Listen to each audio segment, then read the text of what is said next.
Keep your fantasy team in tip-top shape with the help of LOLesports.com. There you can stay current on the latest LCS news with stats, box scores, and player profiles that will have you dominating your league, just like the Team Liquid jungler or me. Now we're going to dive ourselves right into the next match. It's Cloud9 versus Gravity. Now, both of these groups are adjusting to changes in their team, and not the least of which is new shot calling rules. True. Now, as far as the shot caller adjustments that are going on, Meteos does have the benefit of doing it for a longer period of time. You know, he was sharing the task with High pretty much all split long. Bunny Fufu, on the other hand, is not only stepping into the captain's chair, but he is also adjusting to a new AD carry. So shot calling on the LCS level, of course, that takes a long time to perfect, and Gravity, as we've already seen in week 1, have shown some areas for improvement. You know, they didn't all pull off of Baron at the same time, which is one of the first things that you need to get down. They also had split focus as far as tower diving compared to going for an objective, so spreading their resources a little bit too thin.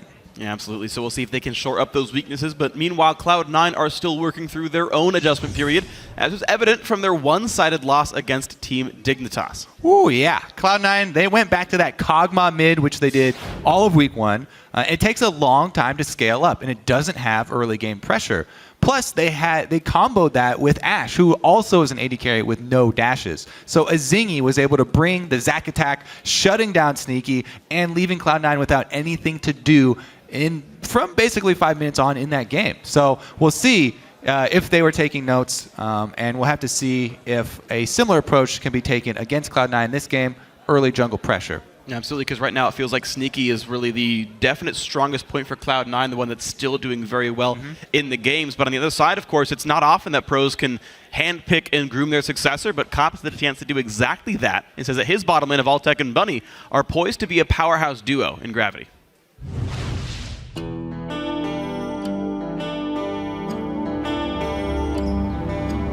I've only played with Cop in my competitive career, so I think playing with Altec is a great opportunity.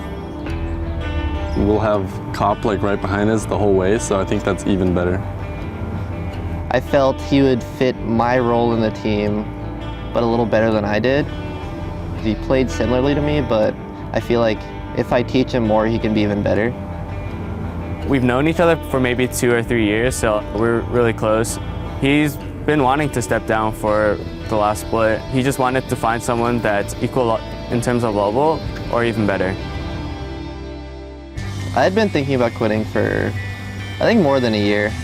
I don't know, I just sort of wanted a break. I wanted to do something I might like more, which would be coaching. I'd still be able to go to Worlds, which is my dream, but in a different way. Bringing in Altec, who has the drive to play 10 games a day, and we got to know him a lot because he was our neighbor. He knew all the players on our team because he lived right down the street, and so we already had that friendship going, which is just good for the team environment. Altec's personality is actually a lot like me and Cop's. Kind of surprising because we're kind of outside the box weird, I guess. They're both actually really motivated. They want to play the game, they want to learn, they want to just get better together, and so they duo a ton, which is something I could never really give the money. I'm still really young, so I think that's one of the things I have. You know, it's not work for me. It's just me trying to improve and have a fun time.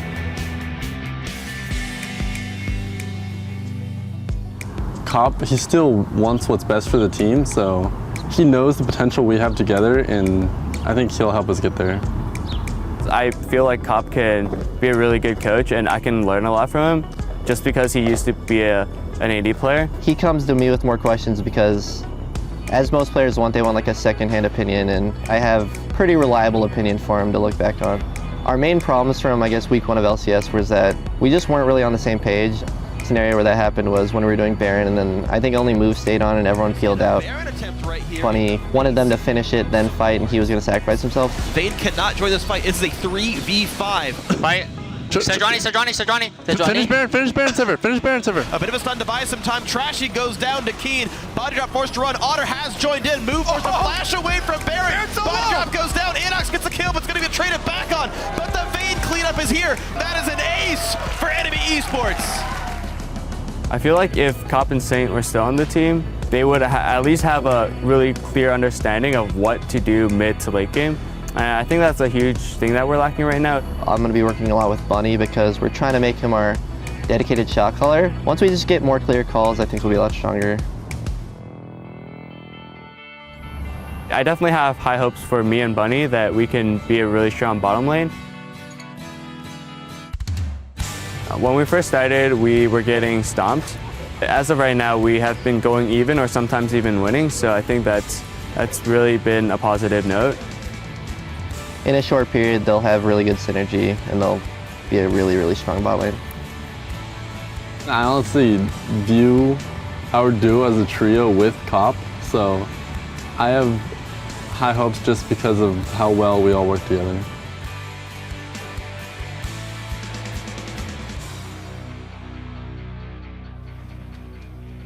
Well, I guess it's the first trio lane then in the LCS. Cop coming in to add a lot of extra insight to a lane specifically. And I do think it's actually interesting seeing a player turn coach because they obviously have way more insight into a specific role.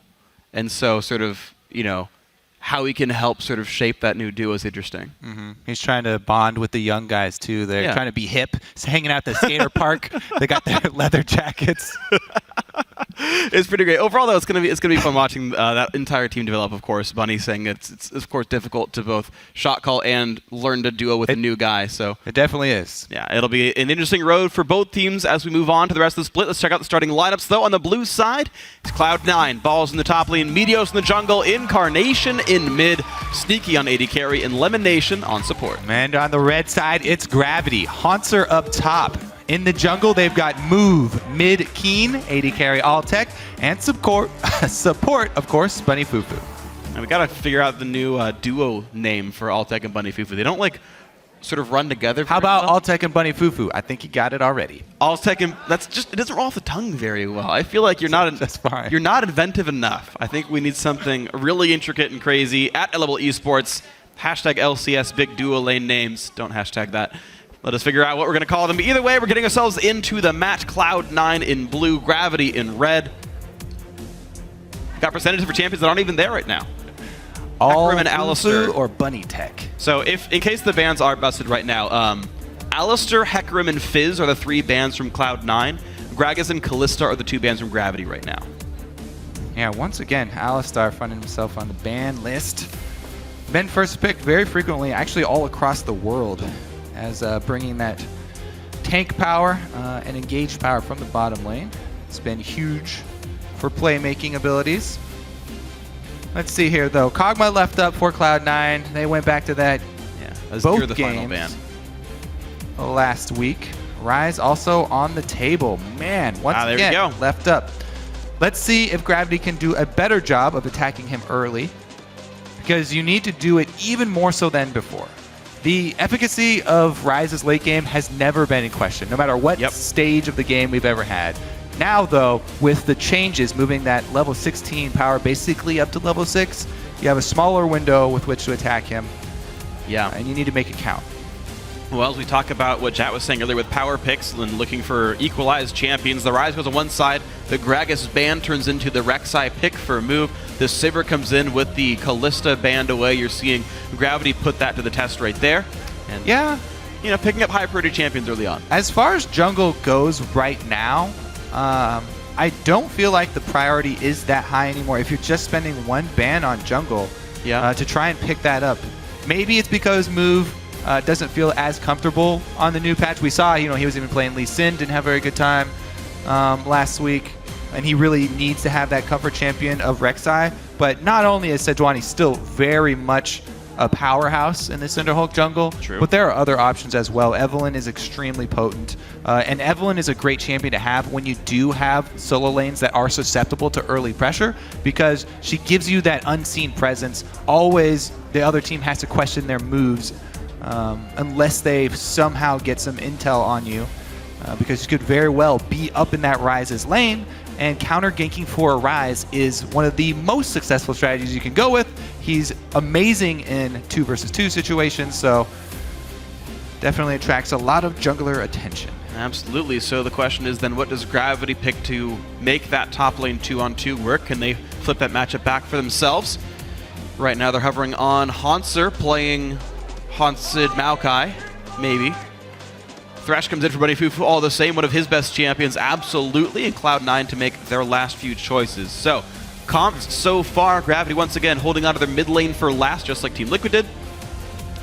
Cloud9 hitting a bunch of tanks. I feel like Cloud9 need to get some strong lanes for their last 2 picks. It's very difficult if you have a Sejuani and a bunch of lanes that are susceptible to early pressure to make it through the early game. So I think they need to at least get a couple of strong lanes, strong laning phase champions. If they went for a Kog'Maw as well, that'd be too much scaling for them. And I feel like Gravity would be able to pressure them early, transition into a mid game with Sivir and run them down before they had a chance to scale up. Yeah, well, it does give them time, of course, to just pick lane bullies since they always have Ryze for that back pocket late game scaling. Maybe like a LeBlanc from Incarnation. The Victor, though, looks like the pickup, and Ezreal for Sneaky. Yeah, Victor, strong all around. Definitely does have a great laning phase.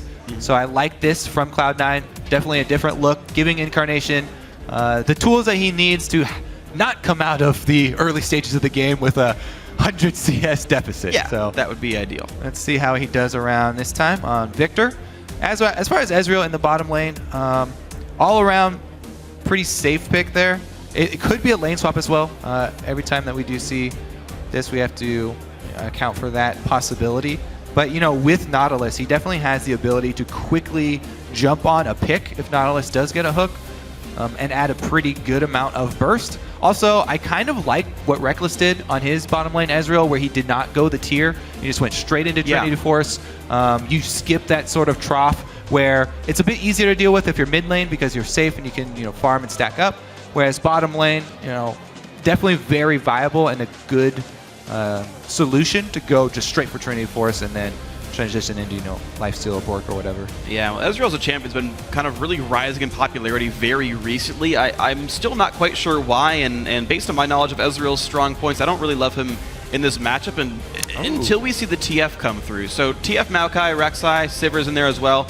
There's a lot of room to dive the back line. At least Sneaky will be safe this time around, but still unsure what the champion's going to be doing here in this game specifically. But Gravity, bringing out the Twisted Fate for Keen. First we've seen of him play that champion, I believe, in quite some time. His 3rd champion in 3 games. His Incarnation moves to his first Victor game of his professional career. So I do like what Gravity have done in Champion Select here, since they have been having, some clarity issues with their shot calling. Yeah. Their team, this is a very clear team of Engage. They have TF, they have Teleport Maokai, they have Rek'Sai. This is a very, very clear. We have Sivir, Pop the Ultimate, Engage. So this is a very, very straightforward squad from Gravity. They have so many tools to engage. When they want to fight, they will be able to find it. Can they get to that point and get an early game lead? And something even a bit similar for Cloud9 as well. A bunch of teamfight ults go show up and press R at the same time. Now, guys at home, remember to share your vote throughout the game. Tell us who you think is going to win this one. Tweet at LOL Esports. Send either hashtag C9win or hashtag GVwin to at LOL Esports on Twitter. Let us know what's going on.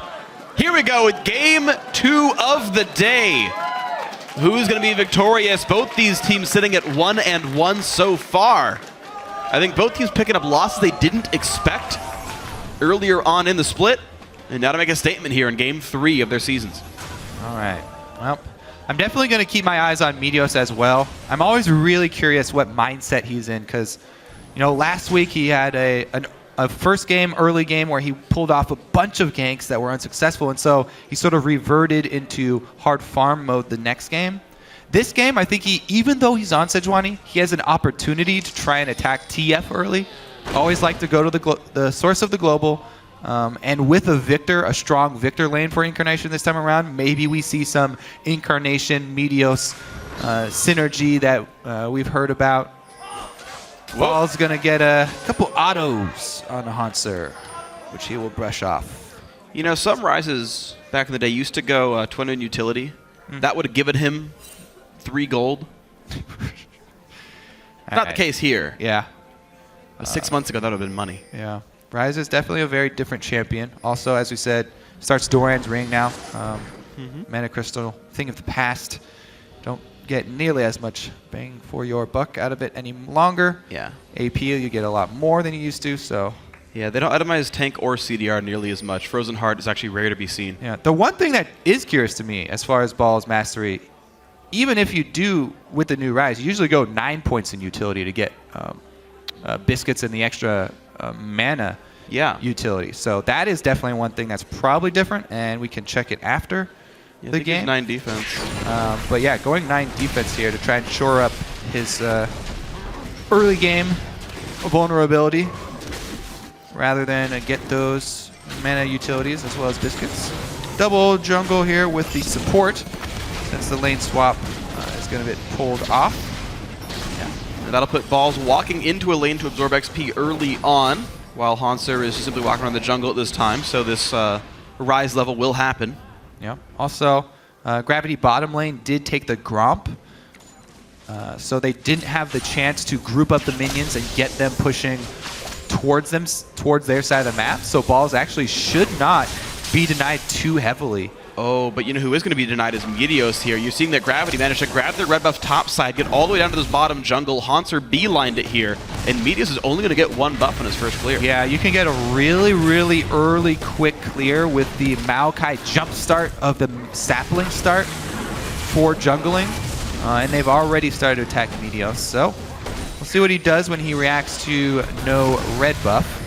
Fully cleared, so they will have the timer. Meteos can go pick from his Wraiths. With the dive onto Rise. This time they get him before the turret. Ooh. Very close. He had to flash the hook before it landed. Even a pre-play sapling slows Balls down. And here's the fight that enemy needs to take notes on. Here's the 3-man cutoff that C9 can't do anything about. Yeah, they're zoning 3 people off of any income. No gold, no experience. They completely zoned them from the turret because they got there first with the 4-man squad. Now Cloud9, all they can do with 3 people, so inefficient. They're clearing Raptors with basically 3 people at the same time.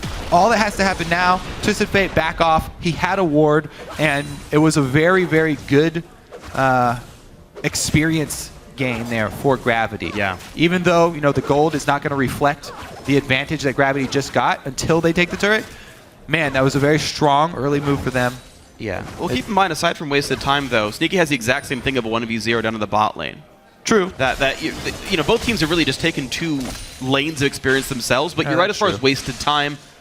There's nothing going on for the rest of C9 right here, and that bot lane turret is a sneeze away from dying here.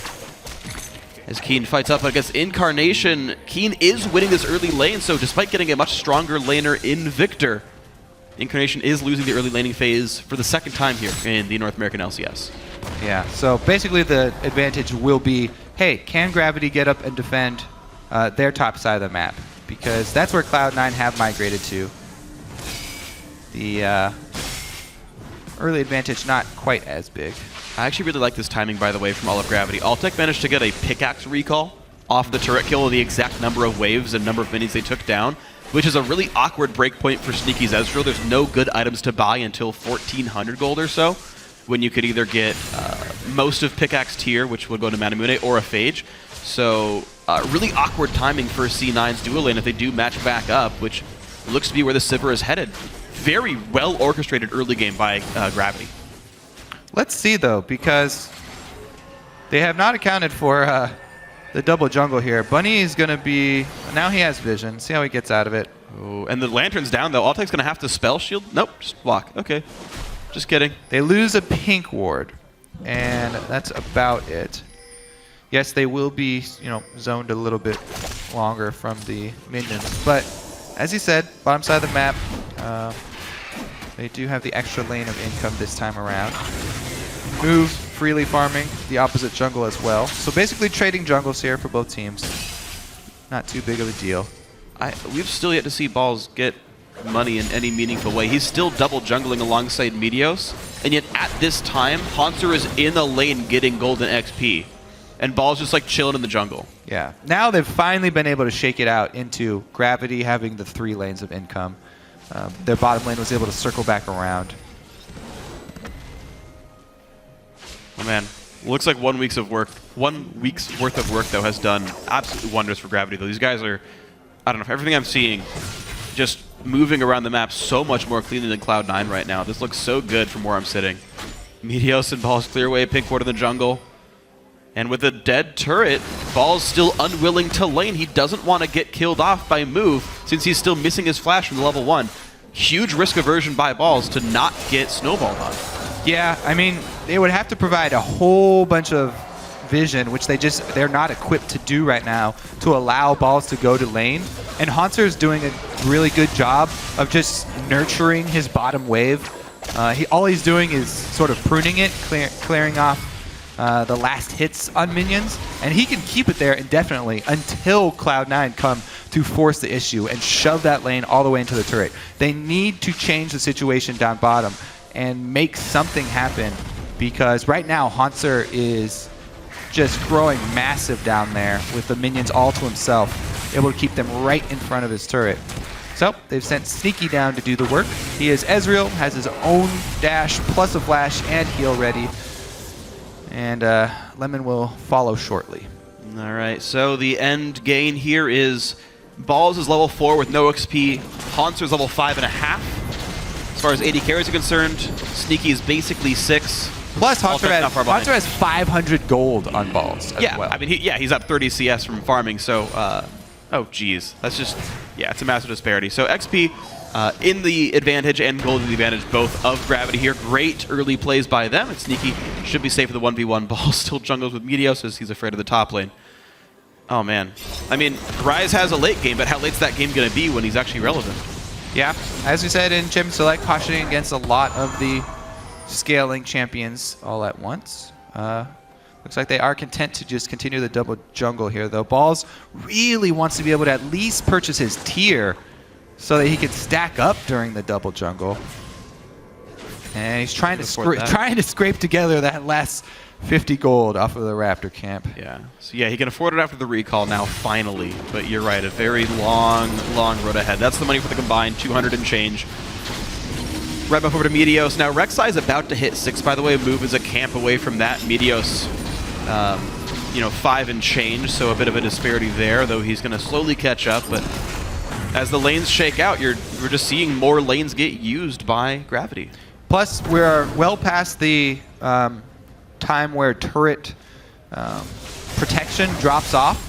So Gravity should be able to take this lead, this early lead that they've gotten, and knock down the last 2 outer turrets very easily.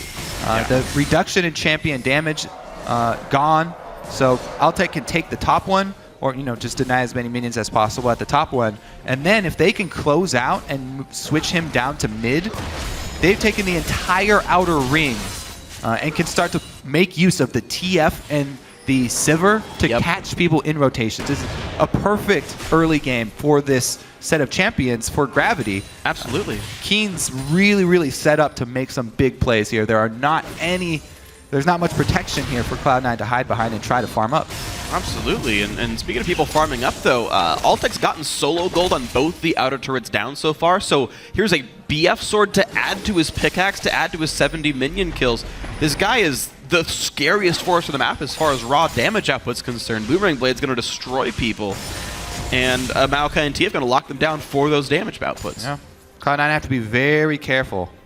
It's actually very curious. Cloud9, this split have been such a poor early game team. They bank everything on farming up into the late game, whereas last split they were all about mid game. And it was this time where they'd start making objective trades. They'd start making very quick cross map movements to gain advantages on their opponents. But this split, they've had a really hard time just in the very early stages. They have. Incarnation pretty much holding up in his lane. He is technically down in CS, but by a margin that you can consider acceptable, I suppose. If you're going to just do pass-fail, he is technically behind Keen, though. Gravity going to make the move for a dragon. That'll be picked up pretty easily as well. So the third objective to get picked up so far. 11 minutes in. C9 still with goose eggs and everything that matters. All right, level 6 Rek'Sai. Move, if he can get some tunnels down, even in neutral territory. He doesn't even have to get them that far into Cloud9 territory. Cloud9 can really not make side lane plays. They have to worry about a TF and the Rek'Sai global teleport abilities. Anytime they even hint at going for a move, Keen can be there. Oh, never mind, his ultimate's used mid. Right in there, the flash play's gonna land. Exhaust is there, and there's first blood. Keen picks it up with a blue card for the extra damage. First blood on the board for Gravity. And it's Bunny's roam that you have to worry about. Bunny Fufu able to come up after littering the red camp jungle from Cloud9 with wards. Sweeps right up into mid lane for the first blood, and Keen. Talked about him being set up for early success here with all the outer turrets down. He's got plenty of room to play with, and now he's got some cash to back it up. Well, that's going to be wonderful then. Abyssal Scepter Rush, interestingly enough, for Keen. So holding on to the magic against Incarnation, not wanting to get chunked out. He gets to even take down the mid outer turret almost by himself as Move and Buddy now show up to make it go. 3 outer turrets picked up. I love the buy here from Keen. You can tell how he adapts his builds to what he's facing in-game. This is one of the most flexible players that we have in the North American LCS. This is an Ezreal with tier. This is a bottom lane Ezreal that has opted to go tier, not trying to skip that trough. The entire rest of the team is magic damage. So that Abyssal Scepter is hugely, hugely effective for Keen. I mean, even Ezreal's damage profile tended to be about half magic in team fights. I mean, this is about as AP heavy a team as you could get in League of Legends unless you had support Brand. That would be like the only difference. Yeah, so let's keep track of Haunter's build as well. See if he decides to go early magic resist, because I would recommend it. It looks like he is just going for Righteous Glory Rush as usual. They want to be able to force those moves, as we said, with the Teleport Maokai, Righteous Glory, TF. You have plenty of things to engage with. Sivir going to boost them all up as well. Yeah. Move's going to move really fast in this game, that's for sure, with all the things picked up in this team. And here we go. Cloud9 sitting down 3,000 gold 13 minutes in. Gravity have earned every bit of that advantage. Bunny so far has been a fairly quick study to his new role. Coach Kopp helping as well, I must imagine. But Gravity looking, I would say the best. It's only been 3 games, but the best they have all split, certainly. Yeah, and once again, they've got one of the waves. Haunter up top. He's babysitting these minions. Keeping them right in front of his turret, denying Cloud9. He can keep those there until they decide to come shove it into the wave. So Cloud9 have to make a cross-map play. They decided to go for bottom, for Keen. Teleport could go off. There's the Rek'Sai. They do have Summoner Teleport, and that would be a 3 versus 4. Right now, they've been able to at least salvage the turret, keep Haunter up top so that they can keep that extra lane of experience and gold coming in. Looks like it may converge into a 5 versus 4 here as Incarnation, it looks like they're debating the call, and he heads back mid. Yeah, it looks like Cloud9 are trying to head things off, keep all the lanes under control as best they can. They've still got no one to head off against Haunter, who's now level 9 here. Yeah, all Haunter has to do, all Gravity have to do is keep the game with nothing. Oh gosh, Incarnation stunned up, pops the cleanse this time around, will get away as best he can from Altec. The ult is on, but Summoner Heal means another gold card will likely lock it in. Big Boomerang Blade move takes it away, 2-0 Gravity.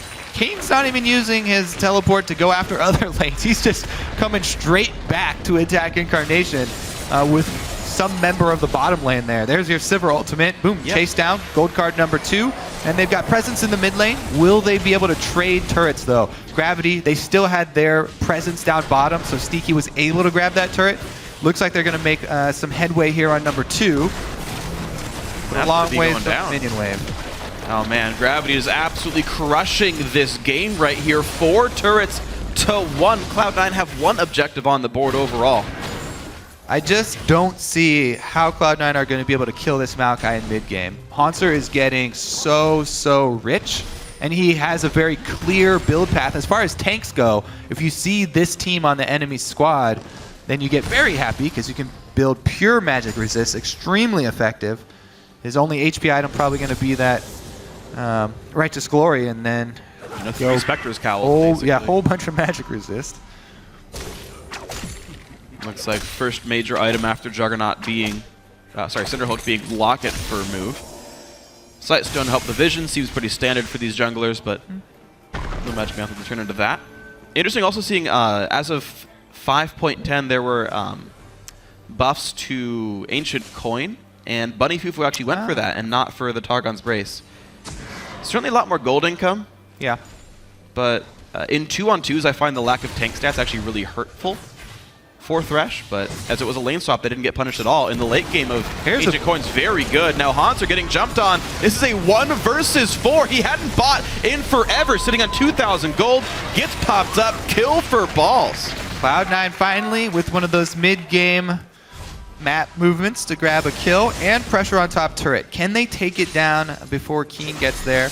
It looks like with, okay, 3 people staying, they'll easily be able to get it, even if Keen does arrive. So Cloud9 able to grab some of the global gold back. This is, yeah, the mid game's starting to look a whole lot better for C9. The early game definitely rough, but these guys have answered back just a little bit. 4,000 gold still the advantage for Gravity. Should cost them a dragon though, because they committed everybody up top. Yeah. So Gravity stacking dragons, 2 by 17, not exceptionally quick.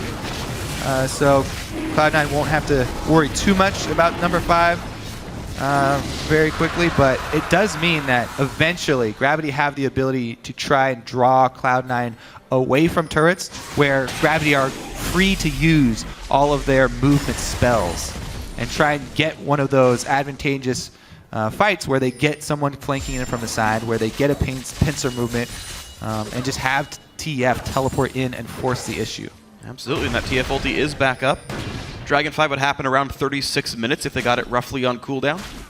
So not incredibly late, but certainly not a rush, as you were saying. Yeah. We'll see if that pans out over time.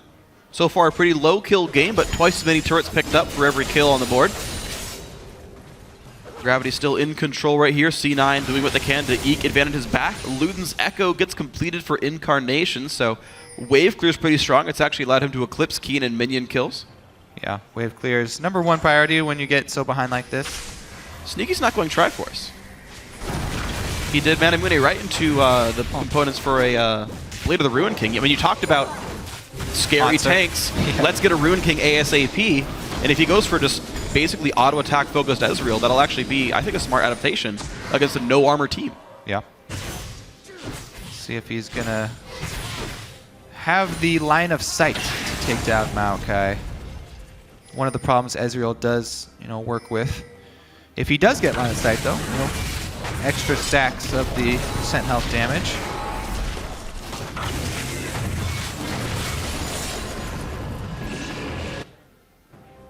We'll see a good blue buff steal by Gravity. You can see how much respect Cloud9 are giving them. The early levels from Balls. He refused to land against Maokai without flash or a turret behind him. Blue buff attempt, not even a glimpse from C9. They're aware of Gravity's power levels right here, and Gravity, aware of their own, are taking everything they possibly can. 70 minion lead in the top lane. Even Altec has managed to build a farm lead over Sneaky. And remember, this is Ryze. This is the champion that builds 2 scaling mana items. The tier as well as the Rod of Ages. Rod of Ages not even completed by 20 minutes here for Balls. Ouch. So it will be a long time coming, the power of this Ryze. It will take a while for it to scale up. So Gravity definitely have an opportunity as far as the mid game goes to try and press Cloud9. All right, let's see. The pressure's on as the tier is stacked and the Rod of Ages has just begun. Manamune, of course, still stacking up as well. I mean, you talk about scaling champions. Of course, Ezreal tends to fit that mold. I know you referenced that before, but bringing it back up. Baron's now on the table, 20 minutes in. I don't imagine that getting rushed down, but if the situation permits, you never know. So far, Balls has yet to find himself a farm lane like the one Hansard had earlier on. So the big Magic tank versus the still gold-starved carry top laner. Looks like Move's going to find Balls. TF ult comes in as well. Can Ryze get out? He sees, he sees the entire team of Cloud9 at his back. One of the benefits of TF Ultimate, you can pause for a moment And say, nope, just kidding. and decide if you are going to tunnel vision or not. Yeah, very keen on the Twisted Fate to not go in there. 5,000 gold lead now, slightly stretching over time as Gravity are holding the driver's seat still. And Cloud9 make an incursion into Gravity territory. After the TF Ultimate was blown, they saw a recall down bottom from Sivir, so they take that opportunity to get a ward down. This is something that they've pretty much always done, is they really value those deep wards. So anytime you get that small opportunity to go get one down, rush in there with a couple people backing up Lemonation, and they're able to grab one deep ward for a little bit of vision. That is, taken out actually very quickly by Gravity. So all that hard work, using that timing window. Hey, they made him blow Nothing. sweeper cooldown, okay? All right. Bunny Fufu had to press T. Who puts it on T? I Come do. on, freak. Nobody's gonna get that reference. Whatever. Okay, it's on 4. Whatever. I don't care. whatever the keyboard bind. I know a guy who calls Flash on A, by the way. All right, well, on button number 1 here, maybe he could have it. I don't know, Spectator does weird things. Keen's got a Zhonya's Hourglass. So we're looking for Gravity to make those moves. They have everything to make those initiations happen. And obviously that's what Keen is looking for. He's looking for a frontline TF. Keen's got the Abyssal straight into Zhonya. So he wants to make a Messiah play, teleport in, bait out as much as you can from Cloud9, and pop that invulnerability. And Static Shift done for the AD carry as well. Oddly enough, though, both AD carries sitting on 2 items here. Though Altec has gotten all the local gold from turrets, he's only sitting on an assist.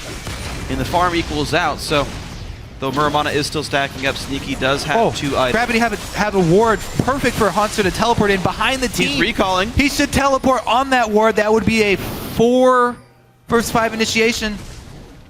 But the turret's going to die too fast, and no one's in range anymore. Yeah, it was... Guys. They were 6 seconds away from that being just a kill. Home guard does get picked up by Hauntzer there, but yeah, all right. That initiation, that should have been action. I'm sorry for this silent crowd right now. They should have been able to see some fireworks there, because even if Balls answers the teleport on Rise, it's a reactionary teleport. He'll come in later. Plus, he does not have the teleport impact that a Maokai does coming from behind you. The perfect flank right there. I absolutely agree. I mean, you're right. And so for all I plays Gravity, there's an example of, there's something they missed. There's an engage that Gravity could have had that could have put them even farther ahead. And I mean, you can see the evidence of it as well with how much space C9 is typically giving these guys and how rare their incursions are. Yeah, Gravity even had them up against a turret to work with. True. The best place. All right, well, let's see what they do around Dragon, because they've gotten the first 2. They want to chain that. They want that to be one of the ways that they can add late game pressure. And there's no outer turrets left for C9 to trade for.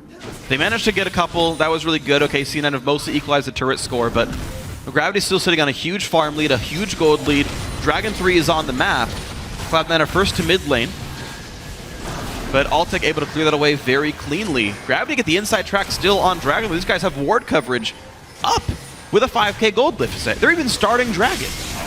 All right, this is so risky. Curious situation. Right. Wildcards come in for a little bit of poke. Move goes in for the steal. Gets it. Fight begins. Buddy Fufu low on health, knocked up by Nautilus. Kill goes to Balls. Incarnation stays alive so far. Keen getting just evaporated. Pops the Zhonya's levitation, flashes out. Balls dives right left by Keen. That's multiple kills picked up. 2 for 1 so far. Meteor's got nowhere to go. 3 for 1. Flash by Hauntzer. Dragon gets stolen, and it's going to be 4 kills for 1. Gravity crushed that fight. Wow. I can't believe Keen actually flashed out of that ult. That was a really well-timed ult from Sneaky, almost sniping him, but the insta-flash there from Keen, he's able to survive. I'm not really sure why Cloud9 are starting this one up, but Move gets the steal anyway, so it doesn't matter. And then Cloud9 are trapped in here. TF's on the outside, throwing wild cards. Keen jumps in. Remember, he's built to be a frontline TF, so even though Meteos caught him, and he got the combo there with Incarnation, they still weren't able to take him out because of the defensive way that Keen built his early magic resist. He was able to survive. Gravity got the Dragon. They got the 4 kills and transitioned into Baron. So Cloud9, they had some of those good mid-game calls that we were talking about. You mentioned the outer turrets they were able to sneakily take down. Steal away from Gravity, but rushing into headlong into a mid-game Dragon fight there. Gravity are able to collapse and take... Let's see what they can do with this Baron, though. That is a really big tool they need to make use of. Leverage this Baron into some deeper turret kills. Well, I think it's going to be a pretty high likeliness of that. They do have wave clear on Cloud9's side. Victor and Ezreal both pretty good at that. But Baron buff is on.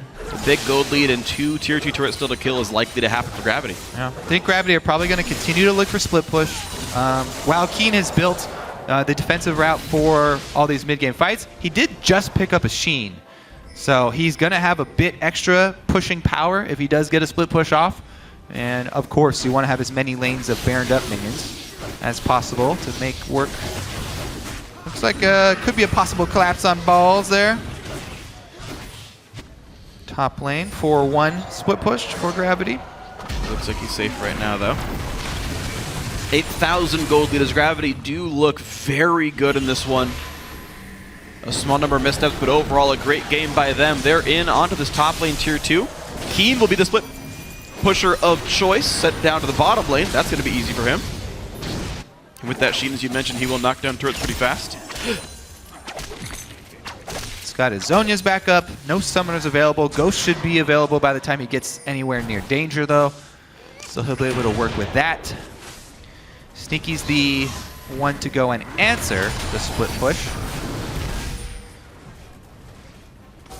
We'll see how well they can hold here. Sivir is short range, but does have the spell shield here. It looks like the wave clear is just too much for Cloud9, even with just balls. Able to pop his ultimate. Here we go. Bot lane tier 2 now under fire by Twisted Fate. Gravity looking for turret number 5. Sneaky, the man sent to defend against him. Yeah, even just the minions. Like, this is the thing about why we keep mentioning you want to get as many lanes of Baroned up minions. Even if you don't get your champion autos off on the turret, just empowering up the cannon and a couple of melees, you'll make a lot of headway on those turrets. Top one down, bottom one probably soon to follow here, especially as Altec starts to move.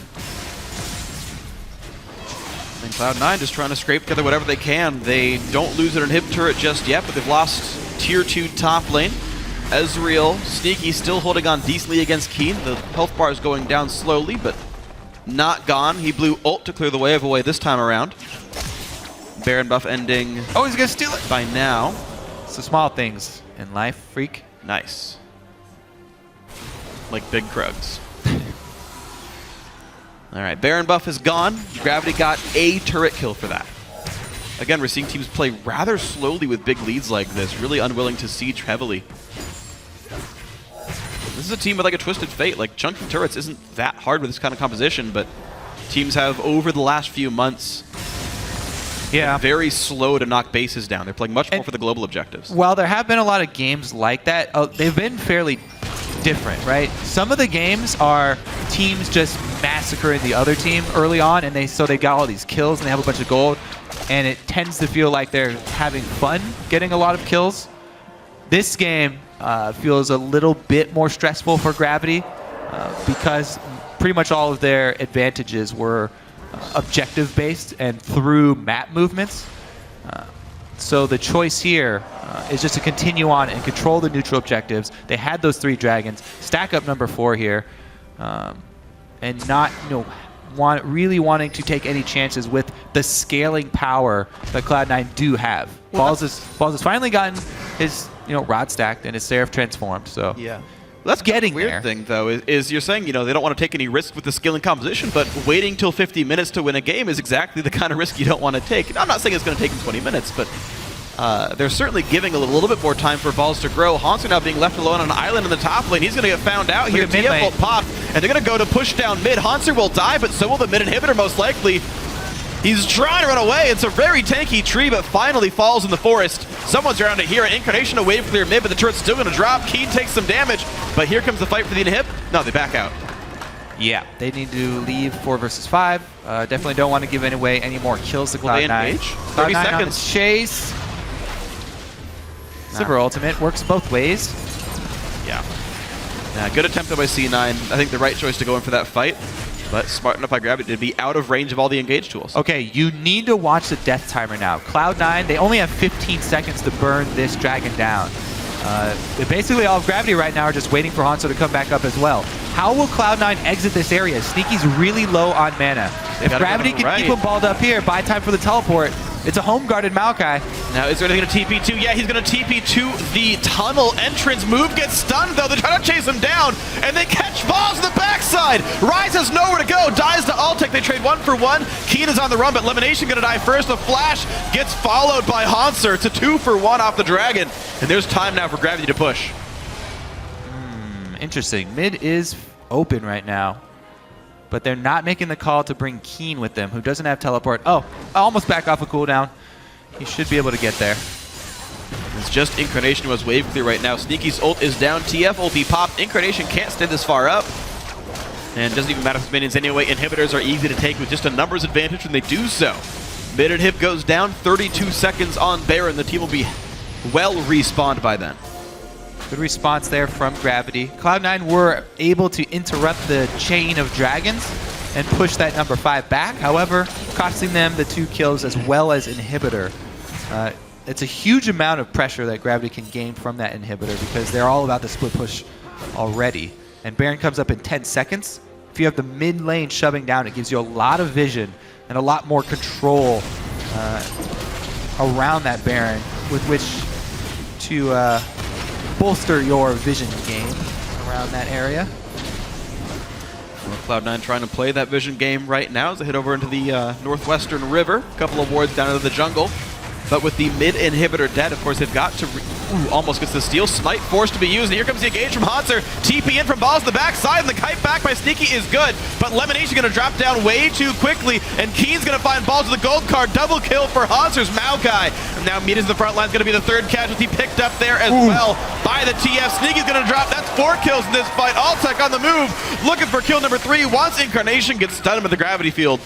But now an open mid lane and 30-second respawn timers. Don't need Baron. They're looking for the Nexus. I don't know if they're going to kill it quite in time. It's going to be, I think, close. This is such a test of Bunny's shot calling. Bold to go for the Nexus rather than grabbing Baron, the safer call. But see if he's got the timing right here. All right, 10 seconds on Balls, 10 now on Meteos. Turret number 1 is down. This is going to be it, I think. Turret number 2 down as well. Incarnation cannot clear the wave. Elimination's here, and nope, out they go. All right, so he learned something from this as far as judging the mid-game push that they do have. Yeah. That will be a lesson that Bunny can take home, and it doesn't cost them much. Yes, they were not able to take Baron. Baron would have been the better choice, you know, seeing An opportunity cost them Baron. after. But they can still return to it. They still have plenty of vision control. They still should be able to get it. But he did get to judge. I think they're saying, if you went for the rush, Baron, we're going to be here in time for you. Keen heading down towards the bottom side of the river. Cloud9 are going to go for ward control here, and they will start the Baron. There's Keen no has teleport ulti. on Maokai. So He's got home grab. He's got to walk. This is going to be a Baron rush. Ulti pop. Here comes Destiny. Balls gets hooked again. These guys are staying on Baron. Now they turn back towards move. Sneaky has nowhere to go. Altec takes him out. Keen gets focused, but that man has a Zhonya's Hourglass. Wasted damage. Balls goes down to Altec. Now the push on towards Meteos and Lemon. At the same time, a triple kill for the new AD carry. Goes for Lemon. Keen takes the 4th. And yet again, Incarnation, the last man limping out. And yet again, Gravity goes towards mid. yeah, every time Cloud9 have tried to start a neutral objective, they've paid for it. This one was obviously a desperation because they were so far behind. Man. Incarnation gets 1 for himself. All right, 2, 3, and 3. KDA over 1, but Hauntzer's going to have an easy time walking away from this turret. Not a problem at all. There's no turrets defending the Nexus. That's going to be GG. Gravity in 35 minutes knocks down Cloud9. Improves to 2-1.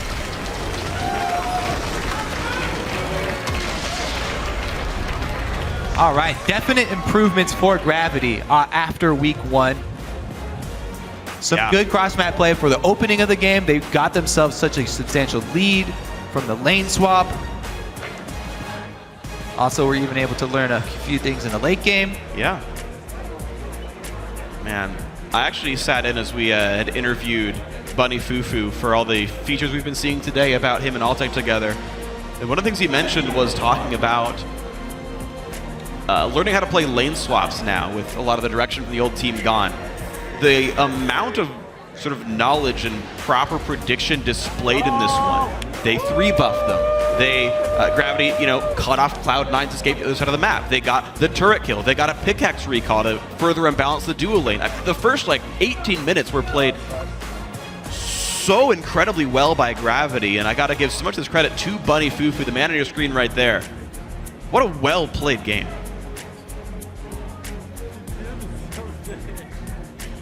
Definitely a well-deserved victory for Gravity, adjusting to the roster changes that they made in the off-season. Yeah. Cop as well, moving into the coaching position. Props to him for working with Bunny and the rest of the team. and it's one of the first tests for Gravity as well. Week 1, they played Enemy Esports and TDK. And, you could consider those kind of not very difficult opponents potentially. They're the 2 challenger teams joining in. You don't know how strong those teams are. They play up against Cloud9, the guys who beat TSM opening day, and you're like, okay, that's pretty darn good. Props to Gravity. They're clearly showing that the roster moves have done well. Move himself, only 1 death all game. I mean, this was a controlled game. This is the type of game we don't see Gravity normally play. And right now under Cop and Bunny Fufu, it's a good bit of growth by these guys. Gravity. Yeah, it's, Gravity's really taking off. Their icon's a rocket ship. It's like right over our heads over there. You'll see it next time the camera pans out. Overall, though, absolutely great game by them. C9, they do have some things still to learn. Another game where they get behind early on and don't quite pull it back either. We're going to see what the pros have to say about that game. Right now, we've got Riv on stage with Gravity's new AD carry. Thank you very much, gentlemen. Great cast on the day. I am, in fact, joined by Alltech of Team Gravity, who just got a very nice victory over Cloud9 right out of the gate.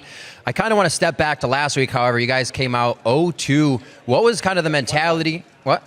1-1. Sorry, 1-1. What was your mentality coming out of that, and, how are you guys going to repair it? Last week, we didn't really play that well. I think that we still had the land jitters, of course, but this week we practiced pretty hard. We didn't really know what they were going to play. We expected some of the picks, but we didn't know how strong they were because they're obviously training really hard. So I'm really glad that we got a game off them. And you seem much more confident now on this team. What's it kind of been like you for that transformation, moving from team to team now, different supports? How are you feeling now, and what's the season going to be like? I'm feeling like I can definitely do a lot more things on this team. If I don't carry, then someone else will carry, And I think a lot of it just Cop has helped me a lot, basically. He's helped me improve, and I think he's molding me into a team player, kind of. How much easier is it for you to kind of receive that information and become a better player now? It's easy because he used to be an AD player, so whatever, I respect him as a player, as a coach, and it's really easy for me to just take criticism and learn. Well, it definitely seems to be paying off, as we just saw in the game. I want to touch on tomorrow for the last question. You guys are going to be playing Team Liquid now. Could be looking at a perfect record if they are able to take you guys out. What are you going to do to stop them? Today they looked really, really strong, but I think we played really slowly this game. So I think we have a better strategy in terms of later game. So I think that can help us out. All right, Alltech, thank you very much for the interview. Best of luck in the rest of the split. We're going to throw it back to the analyst desk now to break down more in that game. Thank you, Riv. Fantastic win there for Gravity. What I want to look at is a lot of heady stuff here. So we're going to jump right into our first replay, which is the early game map movements made by both teams. I was so impressed by this level 1 strategy from Gravity. And it all basically started with this one deep ward, and then there's a series of conditionals that basically Gravity do just right. So let's just start rolling this right now, because Meteos tries to take the slow route around because they knew this ward is here so he doesn't get spotted by Gromp. But obviously he doesn't want to waste time, so he does get spotted. That is immediately pinged. And this is the coolest part, because Move starts on his red buff, which is the weak side of the map. A risky start, but we're going to get to see this pay off huge. Gravity's bottom lane shows bottom, which basically tells you, since they did Gromp, that a 4-man dive is coming. And Cloud9 knows this, so Meteos wants to hit level 3 before that happens and run all the way down to the bottom lane. But this is why it's so cool, is because Gravity is one full step ahead. By Move going red to red, they automatically beat where Cloud9 started. And all of this was contingent on that very first ward. Once that happened, Cloud9 really didn't have many best decisions. The way Cloud9 plays this is it looks like in the game that they're late to the bottom. But that's only because Gravity was so early to that dive. Because they got 4 people bottom before Cloud9 could get 3, they're completely zoned off the turret. And they're also 3 buffed. Everything went well for Gravity this early game, and it set them on a very good path in this game. And as we saw there, it was really brilliant. We were so impressed by that start. Yeah, you can see all the minions there dying at the end, denying the CS from Ryze, getting Alltech that huge lead. And that's very unconventional in terms of what you do strategy-wise, because usually you want a Rek'Sai level 3 for the dive. He blows his flash just to get the gap closed there to force out Ryze. Overall, It was absolutely amazing. And I was really surprised that Elimination on his classic Nautilus did not go for a strong side invade. Because he could have pushed Rek'Sai off of it, and he knew it was safe because of that ward. Because as soon as he saw Elimination there, he's like, oh, this is 100% going to work out. And Hauntzer does Raptors, wraps right around and comes down. Really, really, really, really just premeditated, great play, and it caught Cloud9 off guard. Yeah, I think one important thing to recognize there is that any other standard dive like that, they would have been there in time, right? But as you pointed out, Rek'Sai skipping one camp, not needing to go for that level 3. And every time I see one of these dives where it's like 4 people are there and they got beaten to the punch, and it's the 3 people on the outside have to just sit around, there doesn't seem to be, once you get to that point, a good choice. Because after that, you see like 3 people go like, oh, we have to do Raptors now, and we have to try to gank mid. Yeah, basically what most teams do is they'll have 3 people down there, and they'll just try and find a window to sneak under the turret. But it so easily ends in defeat, which is why it was technically the right play for Cloud9 to abandon that turret. But just because of the early game, it ended up just destroying them. Yeah, I don't think there's a right move at that point, because it's like the right move was 45 seconds ago. And at that point, the gank mid is telegraphed, so it's very easy for Keen to walk right back up the lane, avoid that gank. Sneaky's getting the freeze up top, but that's at the end of the day, it's not enough. That CS differential that we saw is not enough. Yeah. So at this point, as you mentioned, there weren't too many good decisions there for them at this point. Now we move further into the game. We're going to jump into our next replay, because this is Cloud9's attempt to even things up.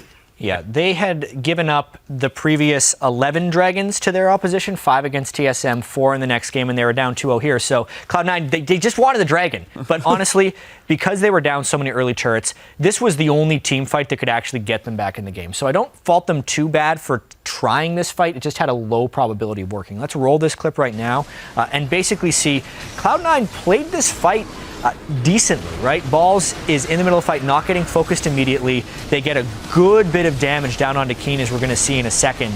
And it's basically just over-committing on that one resource. Once he Zhonya's, instead of Cloud9 moving into the rest of the fight, using the True Shot Barrage and the Victor Death Ray for the other people like Altec, they don't even end up finishing Keen. Like, that flash ended up turning that fight in some pretty monstrous ways. And once this happened, the game was practically. The gold card as well that came in at the very beginning on Sneaky, which lined him up for the wild cards, forcing him back over the Dragon Wall. It meant that one of their most fed players and their consistent damage was entirely out of the fight. The only thing he attributed to that fight was the True Shot Barrage. Yeah, and you said they had a pretty low probability on Cloud9's side of winning it, but it was the highest probability they were going to have for the rest of the game. Like, Luden's Echo was completed. They were hitting some spikes. They were down about 5,000 gold at that point.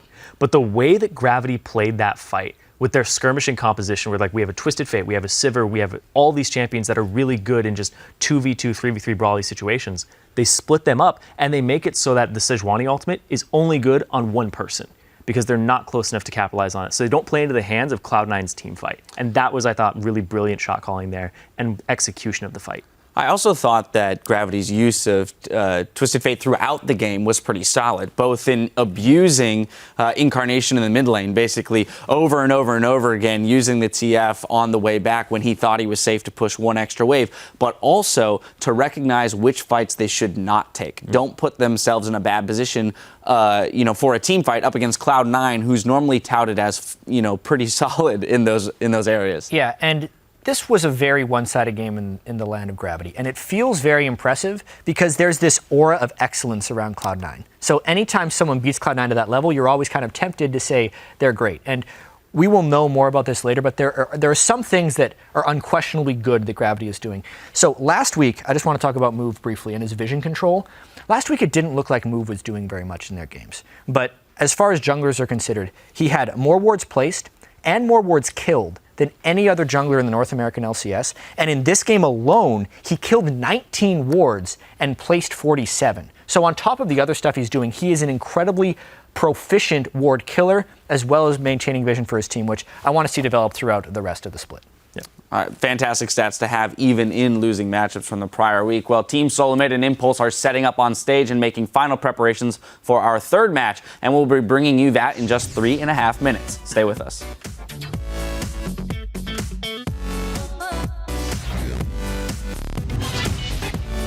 What do you do when your ear is like scratchy? You scratch it. Oh, scratch the headset? No, you take off that so you scratch your ear. Key to lobby, please. The ult is Zama Summoner Heal means another gold card will likely lock it in. Nice! Pushman. Kill goes to Balls. Incarnation stays alive so far. Keen getting just evaporated. Pops the Zhonya's levitation flashes out. I'm on Rise. Rise. Nice. Go.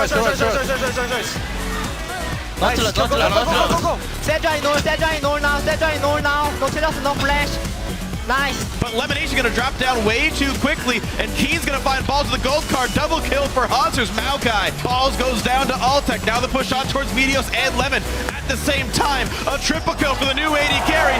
Gravity in 35 minutes knocks down Cloud9, improves to 2-1.